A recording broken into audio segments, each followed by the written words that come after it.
নোয়াখালী মানুষের কাছে কিন্তু অনেক টাকা আছে, কারণ তারা বেশিরভাগ মানুষই কিন্তু প্রবাসী। আর দেশে যারা থাকে তারা হয়তো ব্যবসা বাণিজ্য করে।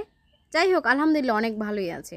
আমি কিছু কথা বলতে চাইতেছি যে এখনোই ফেনী নোয়াখালীর ভিতরে কিছু নিয়ম প্রচলিত আছে। যেমন রমজান আসছে, যেমন আগামীকালকে রমজান, এখনও কিছু কিছু মা অপেক্ষা করতেছে যে তার ছেলে শ্বশুরবাড়ি থেকে ইফতার পাঠালো কিনা, ঈদের শপিং পাঠালো কিনা, বা সব কিছু দিল কিনা, বা কোনটা দেয় নাই। এই এই কথাগুলো নিয়ে বউকে কথা শোনান। তো তাদেরকে বলতেছি যে শোনেন, আপনাদের তো কোনো কিছু কমতি নাই।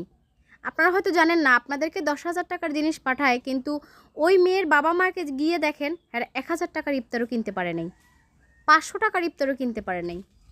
কিন্তু আপনার মেয়েটা যাতে সুখে থাকে, মেয়েটা যাতে ভালো থাকে, এই জন্য তারা মানে দেখা যায় অনেক ঋণ ফিন করে হলো আপনাদের যখন ওই যে আম কাঁঠালের দিন আসে তখন 10,000 টাকার ফল ফ্রুট কিনে দিতে হয়। কুরবান আসলে আপনাদেরকে রান পাঠাতে হয় গরুর। আবার যখন রমজান আসে তখন ইফতার পাঠাতে হয়। আবার যখন ঈদ আসে তখন ঈদের কেনাকাটা পাঠাতে হয়। কেন এগুলো বন্ধ করেন না?